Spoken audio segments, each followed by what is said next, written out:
and welcome to the Christmas Sometime Organist, a collection of easy pieces for the pipe organ for the Christmas season. This follows on from our Sometime Organist, which was a collection of pieces for general use for the organist, but this one is specific to Christmas today. In the Sometime Organist, the idea was that these churches' organs are not being used fully. Organs are being left not maintained, and why would they be maintained if no one is actually playing them? So if you play the organ, it might be looked after. Go and ask at your local church, your local place with an organ. I'm sure they'd love to hear it from you. And if you've got a bit of keyboard skill, you can read some music, you can certainly have a go. And it's been great to have the feedback from the original Sometime Organist of so many people who've said that they've come back to organ playing after a break of nearly 30 years, some people, and some people have started brand new and gone to churches and then they've started playing. So it's been great that people have done that. So hopefully the Christmas Sometime Organist will follow on from that. This is a PDF digital book which accompanies this video, available from my website. See the link in the video below. It also follows on from the How to Play the Pipe Organ, books 1 and 2, and the Sometime Organist, and the links are below this video as well. Now, the idea was that we're playing quite modest organs for this. You don't need a huge cathedral organ. And today we're here at George Street Chapel in Oldham. An organ installed in here in the 1890s by Benson. A beautiful instrument, but very rare because it's been completely restored. As this chapel was restored, so was the organ by Wood of Huddersfield. And David Wood has been today and tuned for me. So we have a very modest village organ, only 9 stops in total, completely restored. So we're going to see what we can do with this. And I'm going to go through it as if I've never arrived at this organ before and never heard it. Just trying sounds, showing you the stops. Go back to the original Sometime Organist video and the How to Play the Pipe Organ and you'll learn about stops and things like that. But I'll try and recap everything today. And you never know, you might be good at it. It's Christmas after all and magical things can happen. So, are you ready to get started? Good. Let's start with one of the most famous carols today. This is Deck the Halls. You're going to have to play for a bit of congregational singing, and the music in this book might be to accompany a congregation, but also it might just be for your own pleasure. Okay, so let's try this. On this organ we have only a few stops. I'll start with the swell manual. We'll have an 8, 8 and a 4, and we'll also have the same on the great. 8 and 4. We'll make something louder. We use the open diapason. Pedal, we want the 16 foot, and all the notes work here as well. And we'll couple it through from the manuals as well. That'll give us our best chance. Couple the manuals together. Okay, off we go.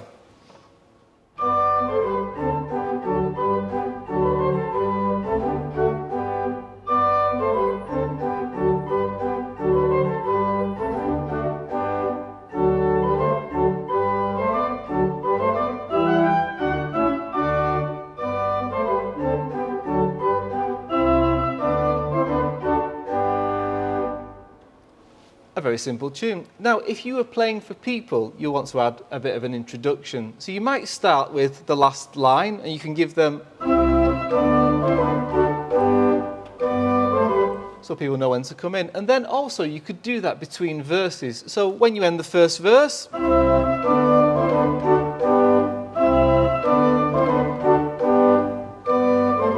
then people know when they're going to sing, or you might just want to play it several times on your own. A very simple piece and a good way to get into playing the organ. It's also very simple because with the pedals, I've arranged the pieces myself quite easily for you, and you end up with your feet over notes where you only have to move ever so slightly. So it's quite a simple arrangement and easy to get into playing the pipe organ.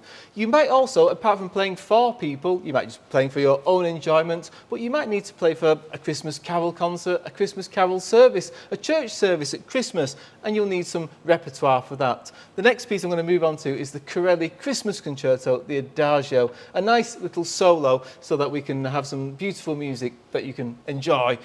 This can show off a nice 8-foot flute. You could use a 4-foot flute down the octave.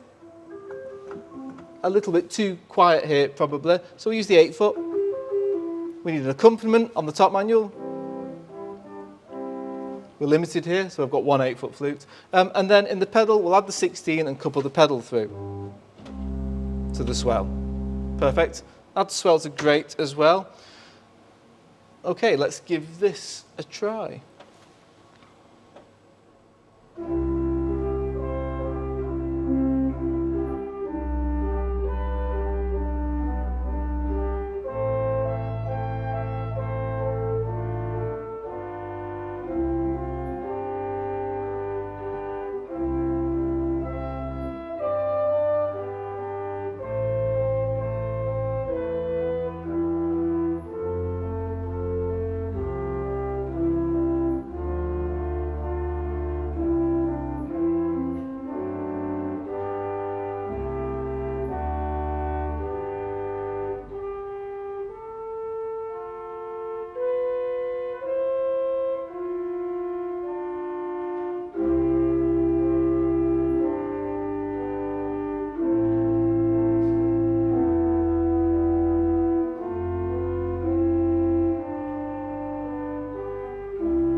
simple arrangement. And if you want, you can add a repeat. Instead of going to the last measure or last bar, you can go back to bar 1 or bar 3 and make it last twice as long if you need to use it for a church service.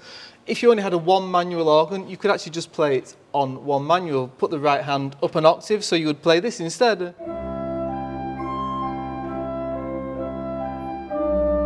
A very simple way, if you've only got one keyboard, or a divided keyboard in many ways, would be also an alternative way. You might need a few more interlude type things, and you can do this based on Christmas carols. After the previous Sometime Organist, many people emailed and asked questions about what to do during church services. And I thought in this I'll include a few of those answers, really. I'm going to give you in Dulci Jubilo, a very well-known piece of music. And some of these carols are quite simple because you can literally add a chord or something. And then the tune will actually just... And you can almost like improvise by only changing one or two notes in the accompaniment chord, and then you can just improvise a little bit around that. I'll include some things in the book about that, but I've done a little arrangement here for you so that the right hand has a little scale melody and the left hand is going to play the tune. Now you want this to be quite bell-like in a way, maybe a gapped registration if you've got an 8 and a 2. We don't even have any 2-foots here, it's such a small organ, but a nice... It's a nice 8-foot flute, that will work. And the left hand can be quite... Now the flute's not got much edge to it. We have a little dulciana, which adds a little more body to the sound. And if we couple it, you get the upper manual as well. So that helps with that. Pedal, 16-foot, low note. It's not a great pitch, so add the swell as well. There we go. So right hand on the swell for this, left hand on the grey. And this is just Dulci Jubilo with a scale passage in the right hand.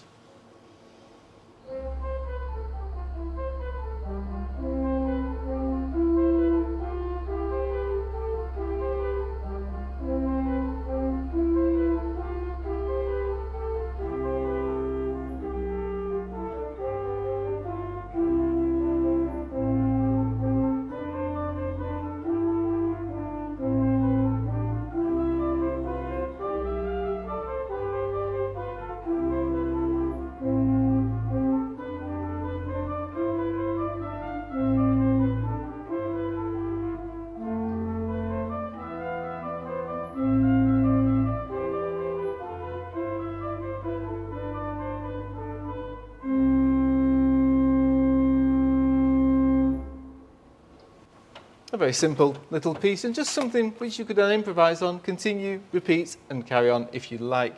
On to another carol now. Now, you probably will have to do a bit of congregational playing, and so to learn to do that, you need to learn how to sort of lead a congregation in a way. We're going to do Angels from the Realms of Glory now. One of the first things you should always note is how many verses are you going to be playing for people. You might have 1 up to maybe 7 in carols like this. And so you need to, in your head, get a marker of which verse you're up to. Always pay attention to that because it will be important later. For this, I think we'll have quite full organ. We've got a gamba, which is quite reedy. We'll add something. Couple through to the great with the diapason and the 4-foot. Full couplers to pedal and the 16. There we go. I've done this in very simple positions. People often ask when they get a hymn tune, it's often on 2 staves, a left hand and a right hand. And so what I've done is I've given the right hand the solo line, the left hand 2 parts of harmony, and the pedal line gives it the bass. So it's easy then, if you want to play the right hand, say on a big loud trumpet solo to lead people for one verse, you can do that. But otherwise, it gives you a way of just sort of making the 2 staves into right hand, left hand, and pedals. Right, let's give this a go. We should probably do a little bit of an introduction. Some people play over the first 4 bars, some people do the last few bars. I'm going to do the last 3 bars for this as a short introduction.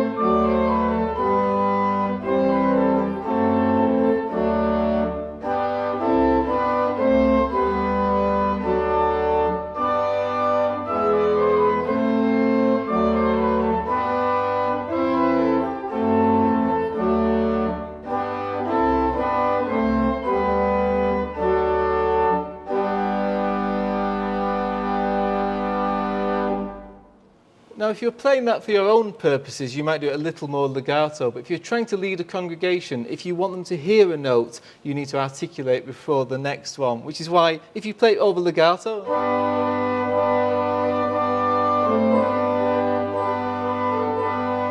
you can't necessarily hear the melody. If you want people to hear it at the back of the room, left hand gives you a bit of rhythm with some spaces and things like that. So that's a good way of doing that. Some hymns and carols are a little bit grander, such as O Come All Ye Faithful, Adeste Fideles, a very famous Christmas carol. Now in this one, there's no easy way around the fact that the pedal line moves around quite a bit in the sort of standard version. So I've given you every fingering and pedalling for every piece in this book. The fingerings for the hands are laid out with 1 for the thumb, 2, 3, 4, 5, 1 for the thumb, 2, 3, 4, 5, and I'll show that in the book. And the pedals are a little V sign is for the toes, and if you're using heels, which I've given some options for, is a little circle sign. And when it's above the note, it's the right foot, and when it's below the note, the left foot. A very simple system, and you can learn through the book how to include this as well, because I'll show all the pedallings for every single piece, including this one. We'll stay on the same registration for now, which is pretty much full organ here. And Come On Ye Faithful has the idea that in each verse you have to follow the words, because in this one particularly you have different rhythms. In the English version, which you may or may not be using, it starts with O Come, which begins with O Come All Ye Faithful, whereas the second verse just starts straight with. So you have to miss out different rhythms for the congregation and learn that as you go along. So for some of the carols, I'll include some of the words to help you with that, and you just have to do a little bit of homework before you play them, maybe, if you're playing for people. However, let's play it as a piece of music now. I'll do you a little introduction of the last 4 and a bit bars, and then we'll be off.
Then if you're continuing maybe to the final verse, you might want something in between each verse to sort of lead the congregation in and make it a bit grander. I'll give you a little idea of what that could be. So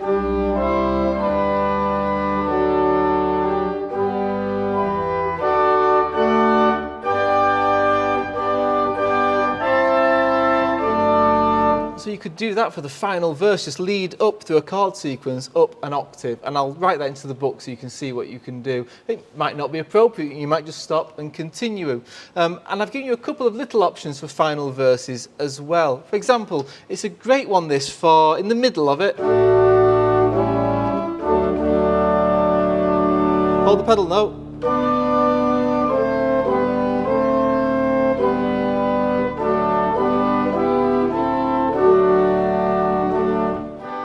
So you can just do that and hold the pedal note, just to give it a bit of grandeur for the very final verse. And then at the end of the piece, if you want to add a little flourish at the end,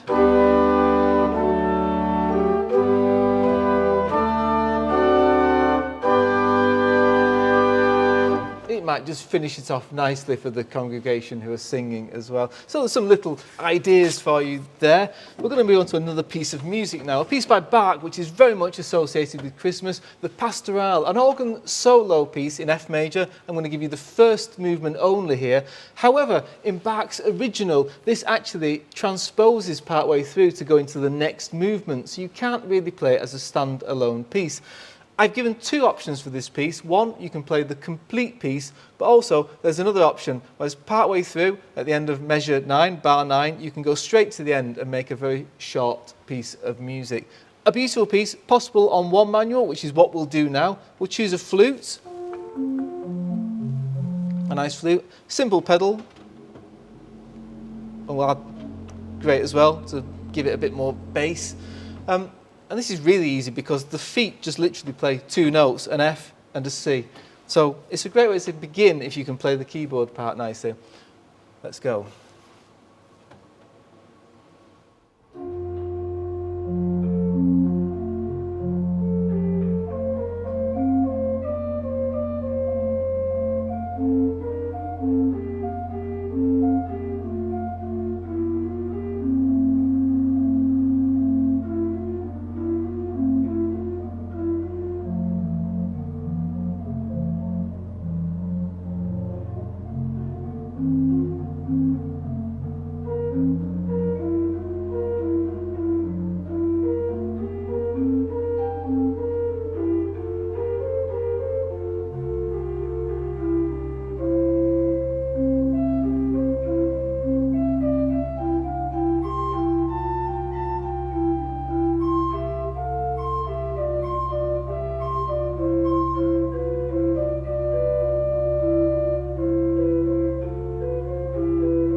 A very beautiful, simple piece in that pastoral Christmas style. And one of the tips I can give you for that is, in Bach, we don't generally play too legato. Legato is the joined together sound. So this,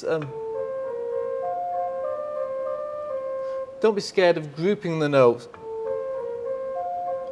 into threes really, and releasing after ties and long notes. So the very first note, if you let go of that note, you'll hear the next note much clearer, and it gives it sort of the phrasing and impetus we want.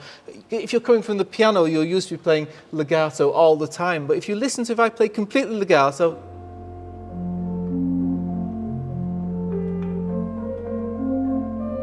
and then if I play it with a little articulation,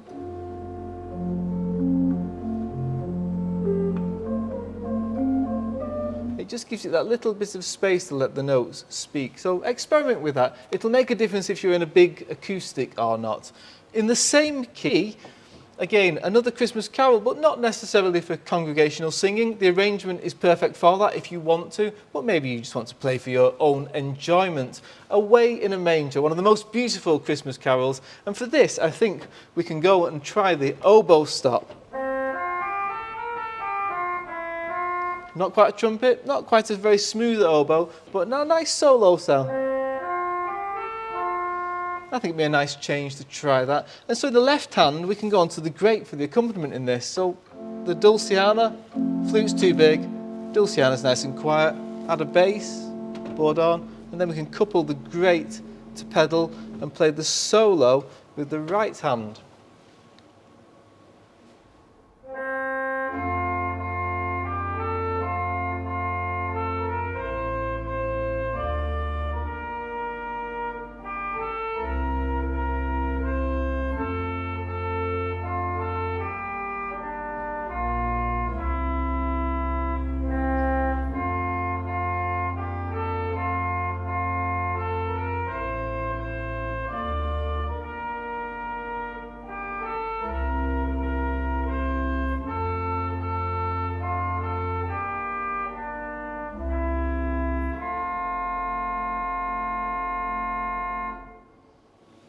If you're playing for people, you could then add a little interlude of for the next verse. Or, this is a good trick now, you might want to play the melody in the tenor an octave lower. Now, there are various ways of doing this. We could do it like this.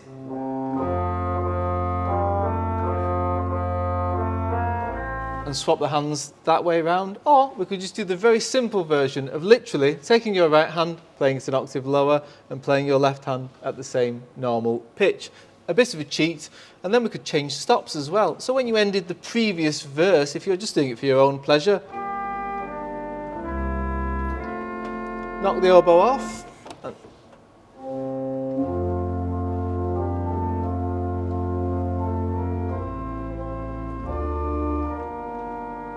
There you go. And for a final quiet verse, you could just go onto the one manual. A very simple way of giving variety to the 3 verses of Away in a Manger. Also, we have chorales by various people. Wie schön leuchtet der Morgenstern, how brightly shines the morning star, a very famous chorale associated with Christmas. This is a very simple version I've got based on a harmonization by Johann Sebastian Bach. Again, you can use a solo sound in this. We've just had the Dulciana, a very thin, quiet sound. Now the flutes are quite big, a warmer, rounder sound. So the Dulciana can be the 8-foot bass. Remember, registrations begin with the 8-foot and build up 8/4-2 mixtures in that way before adding anything else. And then you've always got the 8-foot pitch, which is the same as the pitch of a piano. We could also add a flute at 4-foot, which gives a nice sort of hollow sounding registration for a solo. Against that, we could have a nice little accompaniment, or we could just have it all on that sound. It's not too bassy down here, which is quite nice. We'll keep the 16-foot and great to pedal. And then we can play all this just on one manual.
Again, there's a repeat in that which you can do, and then you could vary that and have a solo in one hand and all sorts of different registrations. It's just a nice way of using an instrument, even with so few stops. There's so much variety which you can find within them if you just experiment and use your ears and listen. Now, instead of just having carols, you might have some traditional Christmas songs, and I'm going to play the 12 Days of Christmas now. Now, if you thought paying attention to how many verses of a hymn or a carol you're up to, then this is a whole new next level, really. The 12 Days of Christmas is quite complicated, and I don't advise going playing it, especially in public, without actually doing your homework first and running through it in your own mind for some mental preparation. It gets quite tricky. I'll get you as far as number 6, and when you get to number 6, 7, 8, 9, 10, 11, 12, it just repeats all the way to the very end. But the first up to 5 gold rings is usually quite complicated, and you need to know where to go on the music. I've notated it as clearly as possible, and I'll include the words as well, just so you know where you're up to. But I think if we begin this, it's a great one. It's good fun to play, but also you could also have people singing along as well. And it's one of those pieces which everybody knows, and it's usually quite good fun. Now, wish me luck with this one, because it is quite a tricky one to pay attention to. I've put a little introduction onto it first of all, so it should be quite clear when people should come in, but you can just begin otherwise.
that last part just repeats for every single one from 12 down to 6 every single time. And then at the end you can just put that chord on to finish the piece completely.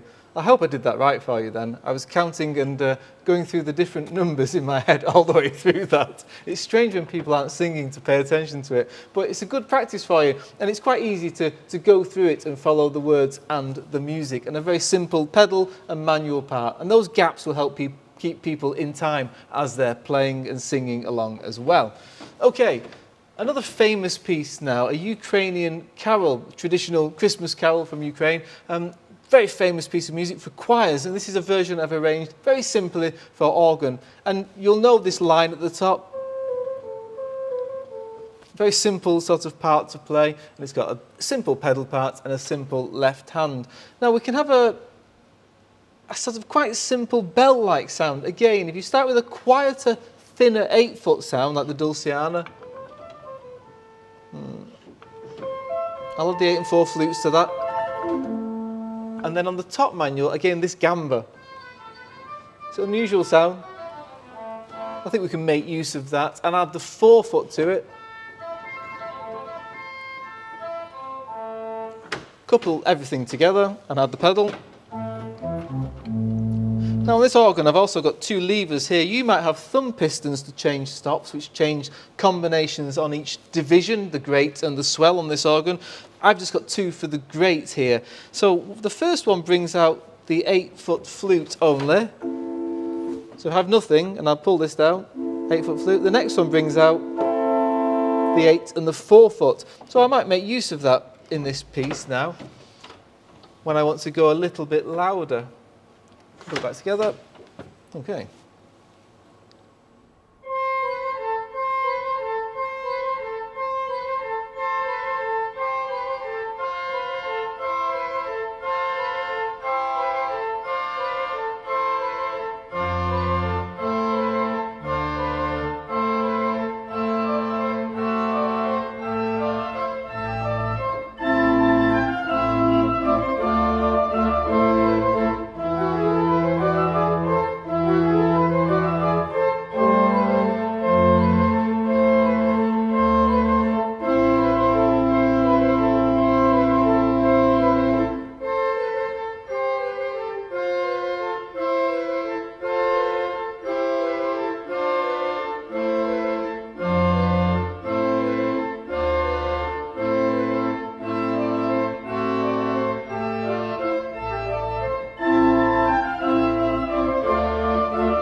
They're a nice little simple arrangement, but you can make it a bit more complicated by changing some stops. And on this organ we also have a swell box, and that's where the notes and the pipes of the swell manual, the upper manual, are enclosed in a box with louvered shutters on the front. And so when I play a chord, it's quite direct. If I close the box,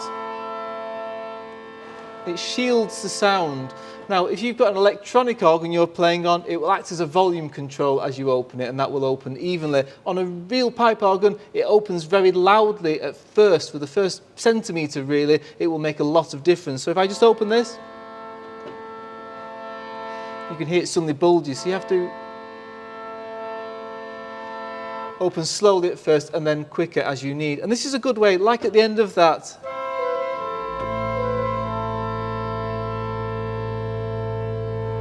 just taking it away at the end. You might just do it at the very end of a piece, or just use it to balance the manuals together as well. On to another Christmas favourite now. We'll go back to full organ for Joy to the World. There's usually about 4 verses in this, but I'll just give you one for now, and I'll also give you a little link section and an ending as well. So with an introduction, I think we can probably try adding the oboe in. Check tuning. Reeds, oboes, trumpets are the one things that might go out of tune at Christmas when the heating is on in the church. If you have too many 8-foot stops at once, that might affect the wind as well. So if you can get rid of flutes when you've got your principal diapasons on, that might help. So I'm going to get rid of the 8-foot flute at the same time. Full box open. That's it. That sounds like it could work, I think. So, a little introduction and joy to the world.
A nice simple arrangement for you there. And in this one there's a little technique that you might have spotted, that when you're moving around the pedal board, when you have to move to a different area. So in this beginning of this one, I'm here on those 3 notes for the introduction. But as I get to the actual verse, I'm on my right foot. But to change to it, I want to take my left foot onto the same note.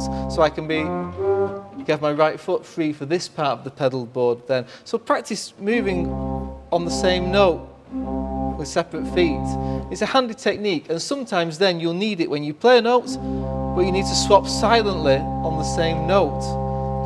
So get used to doing that. That's a handy way of doing it. And the important thing for pedal technique, as I've always said, try and keep your knees together, sit up straight, and try and use the inside of your foot. Playing with the outside of your foot that way, it feels comfortable at first to people, but it doesn't help your technique as you move into the centre of the pedal board especially, and to move around. So if you follow these simple rules, your pedal technique will be very simple and very much improved very quickly. Now, something a little more gentle now. Gabriel's message, and we're going to actually use a couple of heels in this as a little introduction. You don't have to. I've included the pedalling for toes only. People feel much more comfortable just with these toes all the time. But if you want to practice, you can have this idea that you use toe, then heel, toe, heel. I'll use the other foot. Toe, heel, toe, heel. And as you can see, I'm preparing every note before I play it.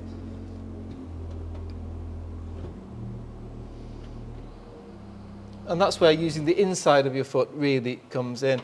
Obviously, as I say, you can just use toes, but then it articulates. If you use toes, you naturally get a gap. And that's when people start using the outside of their feet, and it becomes awkward to change to the next note. I've given you a couple of little scale exercises in the book to show you how to do that. And on this one, this is Gabriel's message, a very beautiful hymn and carol. And we'll use a very nice sort of sound for this. Let's see. It can be on one manual, and you could use another manual as a solo. So if we have swell to great, swell to pedal, flute on the grate, and a board on the pedal as well. So if we started on the top manual, but you might want to balance. That might be a little bit loud. So if we close the swell box, the melody comes out. About there is good. So if you're used to your instrument, you'll know where to close that to, and we'll begin with it about there, the swell box.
So I had the first verse as a right hand solo, then I moved to the upper manual and then both hands to the lower manual. A very simple way of giving a little bit of variety.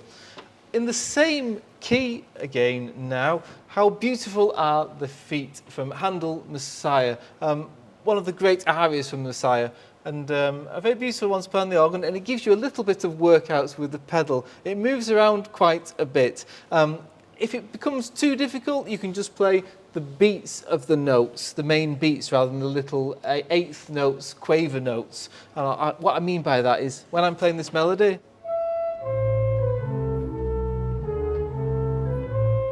you could just play the main beats of each note rather than the little quaver note. I hope that's clear. I think this is an amazingly beautiful piece, preferably on 2 manuals, and we're going to use an accompaniment sow. I might add that halfway through on this one again, solo, but I think flute. Yeah, a solo sound, swell to pedal, 16 foot. Always try and play. Obviously you can't do it during a church service, but for your own pleasure and when you're practicing, always check the sounds as you go and be pulling things out, pushing things in, seeing if they sound better or worse. Right, we'll start on the swell. I'll bring the solo line in on the great, and we'll just add a 4-foot stop part way through. And I think also we can probably add a bigger diapason stop for the solo part way through towards the end. Okay, let's give it a try.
Very simple piece, but uses the whole pedal board, so you'll learn to move between different areas as you go.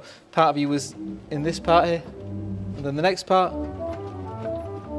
So you're going to move your body ever so slightly to cover the different areas, and I'll try and highlight that in the book for you as well to make that clear. Now onto something very Christmassy indeed, Jingle Bells. Now this is one which you may have people singing along, it may be a solo. So I've given you a little introduction, a join between the verses and a final little flourish as well. So what I'll do on this version is I'll just begin it for you to give you an idea rather than playing the whole thing. We'll go back to full organ again without the oboe probably.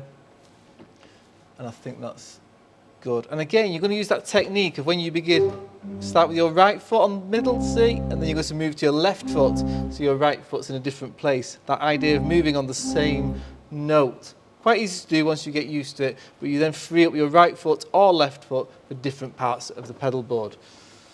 Jingle Bells then.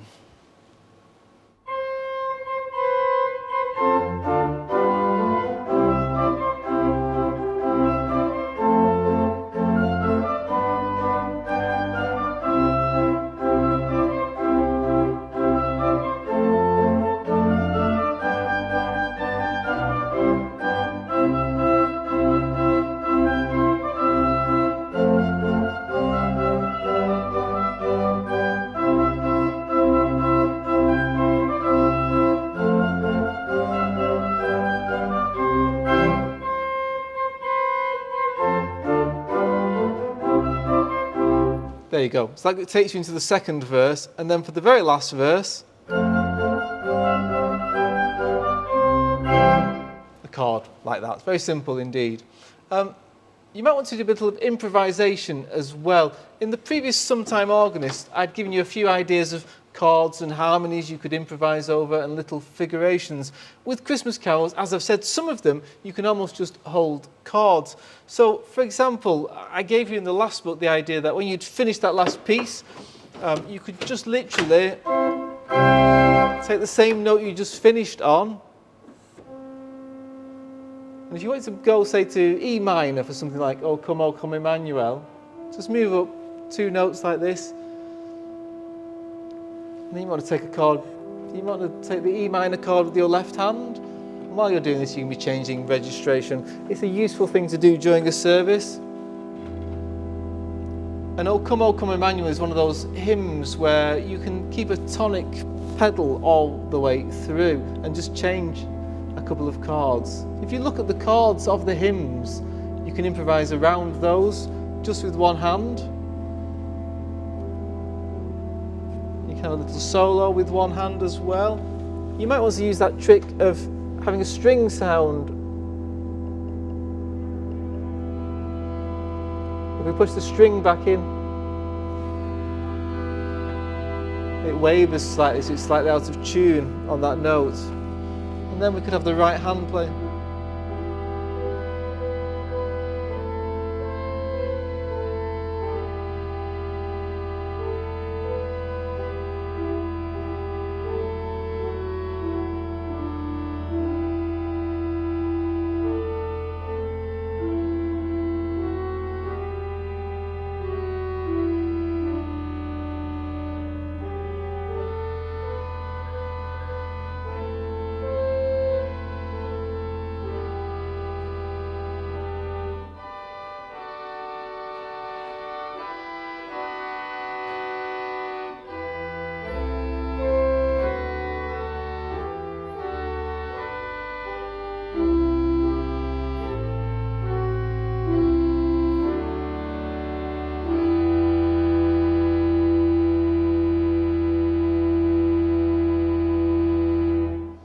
A very simple way of just improvising around a tune, so you can use those chords.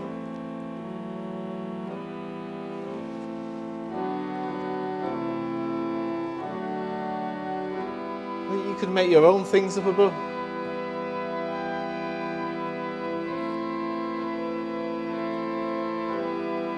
Chordal or lines. Just experiment. You don't necessarily have to have pedal, but a held pedal note is very effective in that as well. And you can just experiment with little sounds. And as I was explaining with that, if you have a string sound, push it in. Find the point where it sounds like a celeste and wavers. Then you've got this rather than a very straight sound. Something slightly from the Messiah again now. The Pastoral Symphony, that orchestral interlude in the Messiah, very famous one. Again, like the Bach Pastoral in this 12/8 time, very sort of Italianate and very Christmassy. I can use just a very simple registration, 8-foot flutes, open the box, on both manuals, coupled together. with pedal. Again, very simple part, a bit like the Bach with a few more notes, but again there's two tonal areas, C major and then G major. You can just play the first half up to the first time bar or the final bar, and then there's a da capo back to the beginning, which then can finish as well if you want to include the central section and make it a little bit longer. I'll play you the whole thing for now, and we'll just keep it on this very simple registration of 8-foot flute sounds.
There, a very beautiful, relaxing piece of music. And again, if you're using toe-to-toe pedaling,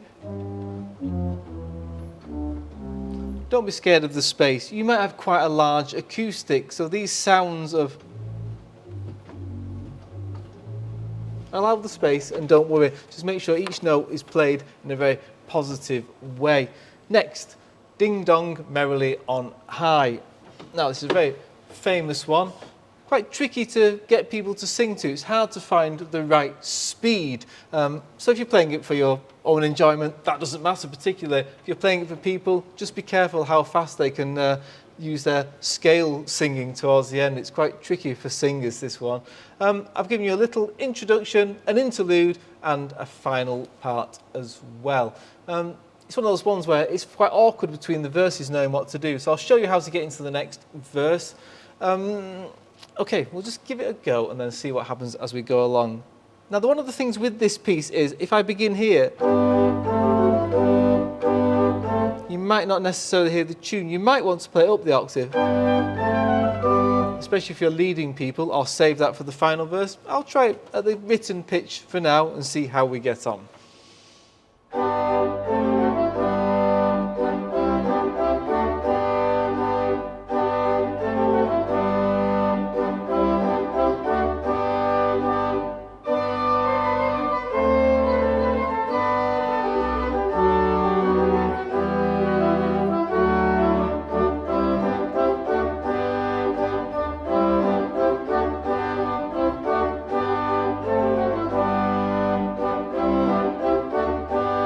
So there you go, that goes into the next verse then quite easily. There's a couple of little points during this, such as bar measure 11, where the pedal is going to jump a third.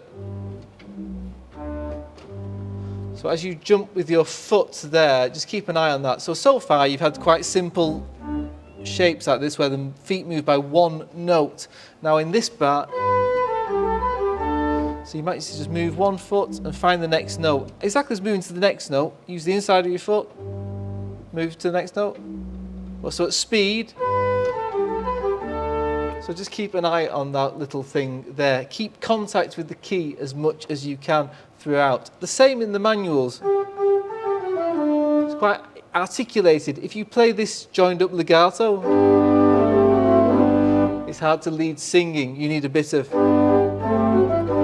little bit of articulation. So it's not how quick you push the note down, it's how quick you actually release it and put a little gap between notes as well. And gaps between notes are very important for this next piece. A little abridged, abbreviated version of Dance of the Sugar Plum Fairy by Tchaikovsky. Of course, very Christmassy to have a bit of the Nutcracker. We need a little accompaniment for our pizzicato. So we swell the pedal and the bourdon and the flute on the swell. That sounds good. And now again, a little gapped registration would be good. If you've got an 8-foot and a 2-foot in the right hand, that would be perfect. I'm not going to couple the manuals together because I want to separate the manuals really. So the Dulciana, if I use the flute, it's a bit too full on really and too in your face a little bit. So if you use the Dulciana, a little bit further away, with a 4-foot flute, gives it a little slightly odd sound, but a little more bell-like really. Right, let's give this a go. Very simple thing where you've got some legato in the pedal, but you've also got some short notes. So this is the technique of going between the foot and the hand. There you go. So it's a little bit of coordination for you before the right hand comes in and plays the solo. Let's give this a go then.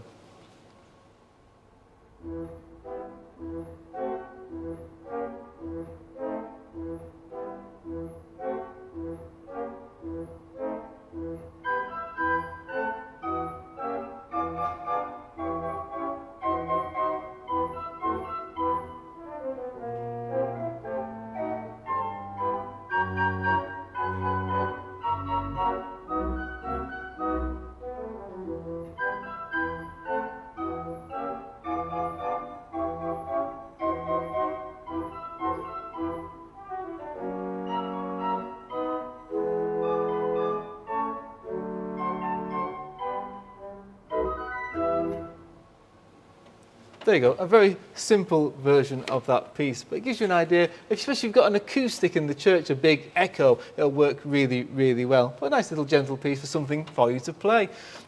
Another piece now for Christmas, Pietro Gesú Bambino. Now this is based on O Come All You Faithful, Adeste Fideles, that tune where you get this.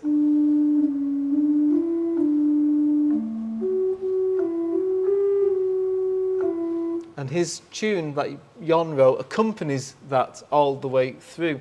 So you want the basic sound at the beginning is this, oh come let us adore him, refrain, which begins, and I think we should use the gamba's quite strident here, but if we close the box, we'll have the 16 as well.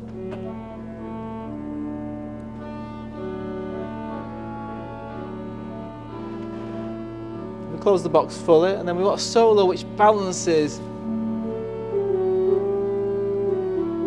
I think we need the diapason. And we can change that as we go. I've simplified this version. I've changed the key of it, and I've also put a repeat in so that you don't have too many pages to turn, and it'll just repeat back, and then you can go to the coda at the end and make it very, very simple to play the whole piece. I'll take you as far as that, and then we'll go to the second time bar. Okay, so the accompaniment will start on the swell, the tune on the great, and then we'll knock the open diapason off, I think, to give a bit more. In the chorus in the middle, you get the O Come All You Faithful in the left hand, so we want to hear that a little more.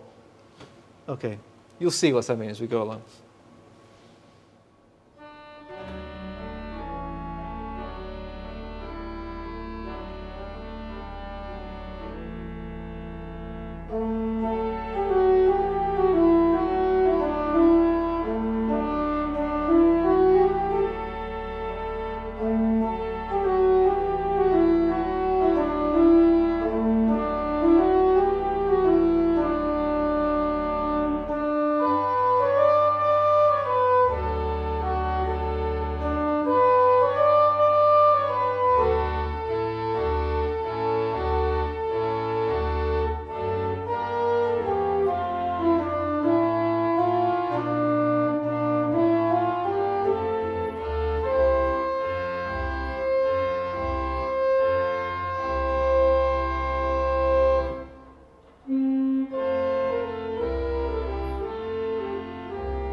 And that's the repeat back then. So when we get to the middle section again, the second time,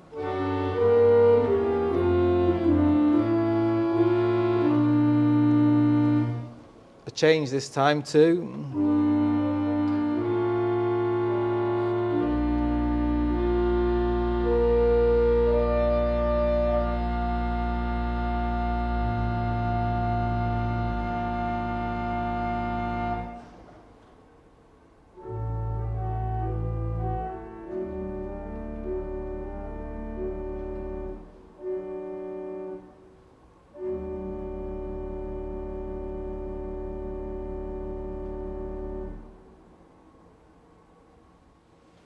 Great, a very simple arrangement and a very, very beautiful piece of music. And I used the little registration change there with that toe lever as well to take the open diapason off the grate. One of the great Christmas carols now, Hark the Herald Angels Sing. This is a very grand one, quite an awkward pedal part in many ways. I've changed some of the octaves for you and given the pedalling to help you play it. And we'll use quite a full organ sound. We won't have the oboe, but we'll have everything else, I think. Okay, once again, you can either play over the first 4 bars, which would be...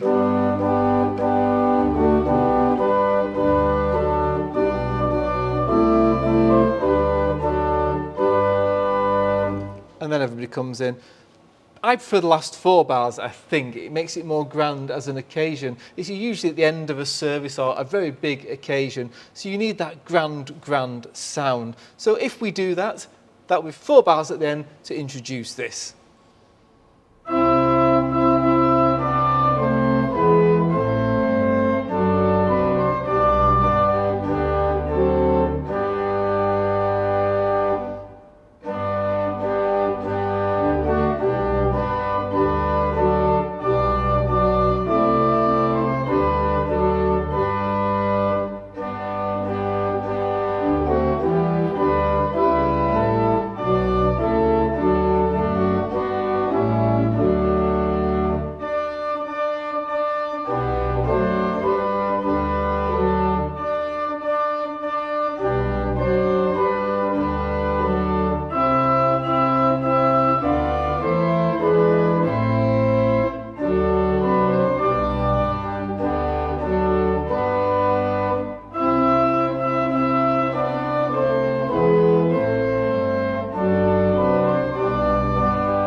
And if you wanted a grand ending for this one, you could go into the last verse with a chord sequence maybe. So try something like...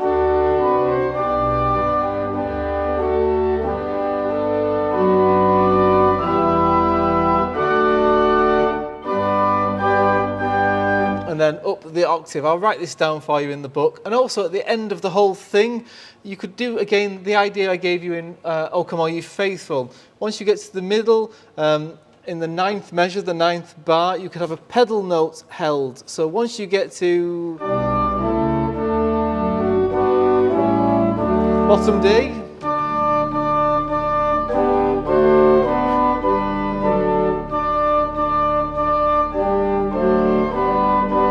and then change a little bit of grandeur in a very simple way for the last verse. And at the very end,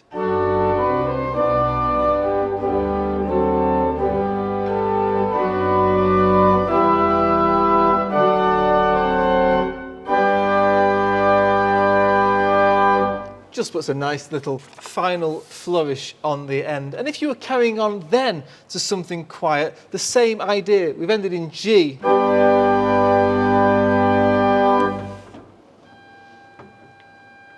If you move down a note, you can go to F to E to C major, or you could move down to F to E flat, C minor. And with that, again, another carol which adds very easily to that is Holly and the Ivy.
with a simple version of a hymn like that, you've got two different keys altogether. I've written this version down for you in the book. Change things as you want, improvise. That has now got us to C major. You can write things down yourself, transpose them, change them. Just learn to have a little piece of manuscript paper. If you think of a nice chord sequence you want to include, don't be scared to do that and look through the things I've written and see the very simple techniques. Sometimes instead of changing too many chords, a simple held chord is the best idea. We can then lead into C major with Silent Night. Again, very beautiful melody and very simple arrangement for you here. I'll use an 8-foot and 4-foot flute and a soft 8-foot on the swell with the pedal.